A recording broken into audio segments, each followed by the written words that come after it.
नमस्कार दोस्तों, government exam preparation channel में आपका स्वागत है। हम जो है आज से शुरू करने जा रहे हैं पीटी सुपर फास्ट रिवीजन। इसमें इतिहास, भूगोल, नागरिक शास्त्र, सामान्य विज्ञान और UP special, Uttar Pradesh special के पाँचों विषयों के 10-10 क्वेश्चन होंगे और कम से कम समय में रिवीजन कराया जाएगा आपको। देखिए, रिवीजन करना क्यों ज़रूरी है? एक साथ रिवीजन इसलिए ज़रूरी है क्योंकि दिमाग आपको एडजस्ट कर ले, क्योंकि एग्जाम में एक विषय से तो क्वेश्चन आते नहीं, हर विषय को एडजस्ट कर ले और उस हिसाब से हम आपको रिवीजन करा रहे हैं। चलिए तो रिवीजन करते हैं और शुरू करते हैं पहला क्वेश्चन। पहला क्वेश्चन इतिहास का। गौतम बुद्ध का जन्म कब हुआ था? तो ये 563 ईस्वी पूर्व हुआ था। ध्यान रखिएगा, गौतम बुद्ध का जन्म कब हुआ था? 563 ईस्वी पूर्व। किस राजवंश के शिलालेख से लुम्बिनी को बुद्ध का जन्म स्थान माना जाता है? तो ये मौर्य वंश हैं, उनके शिलालेख में ये पाया जाता है कि जो है लुम्बिनी में ही बुद्ध जी का जन्म हुआ था। इतिहासकार हमारे जो होते हैं किसी न किसी साक्ष्य के हिसाब से इतिहास को लिखते हैं, तो उस शिलालेख के हिसाब से लिखा गया कि लुम्बिनी में बुद्ध जी का जन्म हुआ था। महापरिनिर्वाण मंदिर कहाँ स्थित है? तो महापरिनिर्वाण जो होता है जहाँ पे शरीर को त्याग किए थे कुशीनगर में, वहीं पे ये मंदिर स्थित है। गौतम बुद्ध से ज्ञान प्राप्त करने वाले अंतिम व्यक्ति कौन थे? तो ये सुभद्रा थे। सुभद्रा, याद रखिएगा, अंतिम व्यक्ति कौन थे ज्ञान प्राप्त करने वाले बुद्ध जी से? तो सुभद्रा थे। चलिए अगला क्वेश्चन। बुद्ध ने किसके राज्य में महापरिनिर्वाण प्राप्त किया? तो महापरिनिर्वाण जो है किसके राज्य में किया था? मल्ला के। मल्ला, तो मल्ला राजा थे। बुद्ध के मृत्यु के बाद पहला बौद्ध सम्मेलन की अध्यक्षता किसने किया था? बुद्ध की मृत्यु के बाद पहला बौद्ध सम्मेलन की अध्यक्षता किया था महाकश्यप ने। गौतम बुद्ध ने सर्वाधिक उपदेश किस स्थान पर दिए? बुद्ध जी ने सर्वाधिक उपदेश दिए हैं वो हैं श्रावस्ती में दिए हैं। बुद्ध अपने जीवन के आखिरी बरसात का मौसम कहाँ रहे? तो वैशाली में। देखिए, बरसात का मौसम उस समय ये होता था कि बरसात के मौसम में लोग जो है यात्रा नहीं करते थे, इसलिए ये क्वेश्चन बार बार आता है कि जो है वैशाली में अपनी लास्ट उन्होंने बरसात देखी थी। चलिए, अलारा कलाम कौन थे? तो बुद्ध के एक क्या थे? शिक्षक थे। अलारा कलाम साहब क्या थे? बुद्ध के एक शिक्षक थे। भारतीय पुरातत्व के जनक किसे कहा गया है? अलेक्जेंडर कनिंघम को। एक ध्यान रखिएगा इस चीज़ को, भारतीय पुरातत्व के जनक जो है अलेक्जेंडर कनिंघम। पुरातत्व क्या होता है? जो ऐतिहासिक साक्ष्यों की खोज करता है, उस पर रिसर्च करता है। ठीक है। अच्छा, अब आते हैं अगले टॉपिक नागरिक शास्त्र पे। ठीक, पहला है भारत के एक अर्धशासकीय राज्य है, यह किसने कहा था? तो ये कहे थे केसी व्हीलर साहब ने। कौन कहा था? केसी व्हीलर साहब कहे थे कि जो है भारत एक अर्धशासकीय राज्य है। उनका स्टेटमेंट है ये।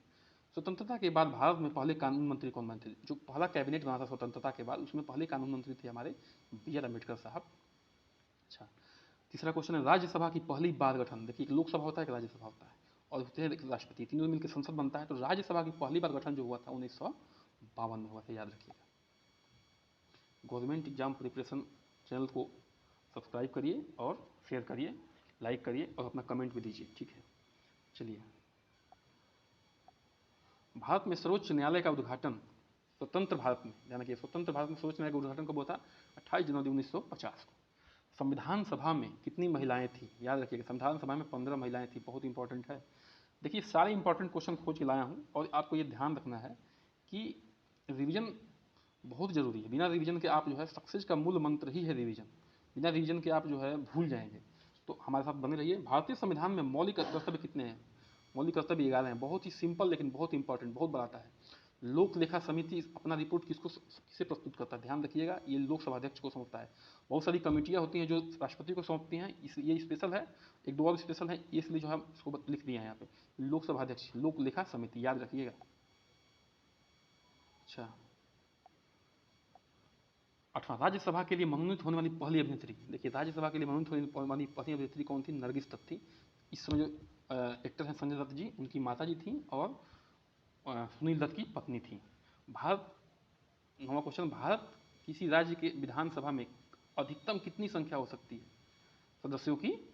तो 500। विधानसभा में, किसी राज्य की विधानसभा में सदस्यों की संख्या 500 से अधिक नहीं हो सकती है।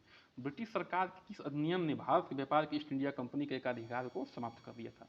तो जो ब्रिटिश संसद के एक अधिनियम आया था 1813 में, चार्टर अधिनियम, उसमें जो है ईस्ट इंडिया के एकाधिकार को खत्म कर दिया गया था। अब आते हैं सामान्य विज्ञान के प्रश्नों पर। पहला प्रश्न है, ट्रांजिस्टर में अर्धचालक के रूप में किस धातु का प्रयोग करते हैं? देखिए, सिलिकॉन और जर्मेनियम दो ही मुख्य रूप से चर्चित वो है अवधातु हैं। तो उसमें ट्रांजिस्टर में क्या प्रयोग करते हैं, जर्मेनियम का। ठीक है। पोलियो वैक्सीन की खोज किसने किया था, याद रखिएगा, जोनास साल्क ने। हाइड्रोफोबिया क्या है बताइए, हाइड्रोफोबिया होता है कुत्तों के काटने से, बिल्ली के काटने से, जो रेबिड होते हैं, मतलब जो रेबीज वायरस की वजह से पागल हो गए होते हैं, उनके काटने से होता है। और ये एक रेबीज वायरस होते हैं, इसलिए एवीआर की सुई लगती है, एंटी रेबीज वैक्सीन की लगती है। हल्दी के पौधे खाने योग्य भाग कौन सा है, तना है। देखिए आलू हो गया, चुकंदर हो गया, और गाजर हो गया, मूली हो गया, इस सबको आपको जानना पड़ेगा कौन सा, क्योंकि इससे प्रश्न आते ही आते हैं, तो इन सब पे ध्यान देना पड़ेगा, इसलिए हम इस क्वेश्चन को रखे हैं। फिलहाल हल्दी के लिए तना। मिजाज निर्माण क्या होता है, मिजाज का निर्माण में ये होता है कि जो रेगिस्तान में कड़ी धूप में दूर से देखने पर लगता है कि वहाँ पानी है, फिर वहाँ से देखने पर और दूर दिखता है कि वहाँ पानी है, लेकिन पानी होता नहीं है। उसी मिजाज को कहते हैं मिजाज, मतलब उसी को वो किस लिए होता है, तो होता है टोटल इंटरनल रिफ्लेक्शन, यानी कुल आंतरिक प्रतिबिंब के कारण होता है। ये साइंस का कॉन्सेप्ट है, कॉन्सेप्ट का फिलहाल तो चर्चा नहीं होगी क्योंकि यहाँ भी रीजन की चर्चा हो रहा है। आगे बढ़ते हैं 6वां क्वेश्चन पे। एलपीजी ईंधन में मुख्य रूप से होता है, तो क्या होता है एलपीजी ईंधन में, ब्यूटेन होता है, ब्यूटेन गैस होता है, ध्यान रखिएगा। सीएनजी में क्या होता है, बोलिए, मीथेन होता है। पानी का पीएच क्या होता है, 7। पीएच 7 से अगर कम है तो एसिडिक होगा, माने अम्लीय होगा, 7 से कम है तो, और अधिक है तो क्या होगा, बोलिए, 7 से अधिक होगा तो वो क्षारीय हो जाएगा, ध्यान रखिएगा। शरीर का तापमान कितना है, 37 डिग्री। एजोला एक जैव उर्वरक है। एजोला क्या है, पौधा है। ये जैव उर्वरक मतलब कि जैव उर्वरक होता है, ये जैविक चीज़, जैसे गोबर हो गया, कोई पेड़ पौधा हो गया, उसको खाद की तरह प्रयोग करते हैं, वो होता है जैव उर्वरक। तो एजोला भी एक जैव उर्वरक है। भारत में परमाणु ऊर्जा के जनक किसको कहा जाता है, तो होमी भाभा को, होमी जहांगीर भाभा को कहा जाता है भारत में परमाणु ऊर्जा के जनक। अगला क्वेश्चन भूगोल का, भूगोल 10 प्रश्न। अमरकंटक उद्गम नर्मदा का कौन सा स्रोत है, अमरकंटक उद्गम, अमरकंटक है। ठीक है। बांग्लादेश में गंगा नदी को क्या कहते हैं, मुख्य धारा को, गंगा नदी को मुख्य धारा को कहते हैं पद्मा। बहुत ही आसान लग रहा होगा किसी किसी भाइयों को जो अच्छी तैयारी की है, लेकिन बहुत बार पूछा जाता है, इसलिए जो है हम इस चीज़ को रखे हैं। भारतीय राष्ट्रीय राजमार्ग प्राधिकरण की स्थापना कब हुई थी, 1988 में। बहुत पूछा जाता है भारतीय राष्ट्रीय राजमार्ग प्राधिकरण की स्थापना। ISFR के अनुसार 2000 के भारत में कुल वन क्षेत्र कितने का प्रतिशत कितना है, 0.56% विश्व के परिप्रेक्ष्य में। ठीक है। कोयला जिसमें कार्बन का परसेंटेज सबसे अधिक किसमें होता है, एंथ्रासाइट में। तो ये ध्यान रखिएगा कि एंथ्रासाइट में जो है कोयले का, बाकी कोयला होते हैं बिटुमिनस, लिग्नाइट, इस सब में इन सबसे सबसे अधिक किसमें होता है एंथ्रासाइट में। स्टैचू ऑफ यूनिटी किस बांध के पास है, तो सरदार सरोवर बांध के पास है statue of unity, Sardar Sarovar बांध के पास है, ध्यान रखिएगा। भारतीय अंतर्देशीय जलमार्ग प्राधिकरण AWAI का मुख्यालय कहाँ है, नोएडा में। भारतीय अंतर्देशीय जलमार्ग प्राधिकरण का मुख्यालय नोएडा में। पूछने के बहुत चांस है क्योंकि ये यूपी में है। ठीक है।